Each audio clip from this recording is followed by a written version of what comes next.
ஒருத்தரை ரொம்ப நாளா காணோம். அவர் கொலை செய்யப்பட்டிருக்கலான்னு நினைச்ச போலீஸ் சந்தேகத்துக்கு பேர்ல ஒருத்தனை கைது செஞ்சாங்க. கைது செஞ்ச கையோட அவனை நீதிபதி முன்னாடி ஆஜர்படுத்தினாங்க. வழக்கு விசாரணையும் ஆரம்பமாச்சு.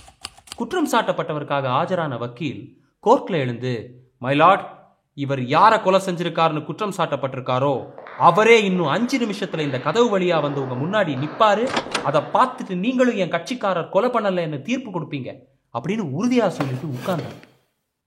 இதை கேட்ட நீதிபதி, எதிர்கட்சி வக்கீல், போலீஸ், சுத்தி இருந்த மக்கள் எல்லாரும் நீதிமன்ற கதவையே வச்ச கண்ணு வாங்காம பார்த்துட்டு இருந்தாங்க. 5 நிமிஷம் ஆச்சு, 10 நிமிஷம் ஆச்சு, யாருமே வரல. இப்ப வக்கீல் மறுபடியும் எந்திரிச்சாரு.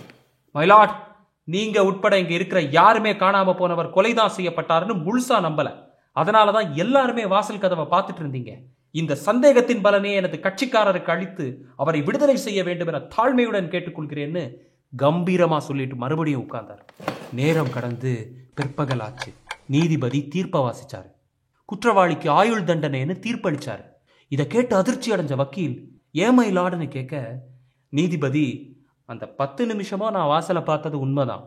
ஆனா அந்த 10 நிமிஷத்துல ஒரு தடவை கூட குற்றம் சாட்டப்பட்டவன் வாசலை பார்க்கவே இல்லை அப்படின்னாரு.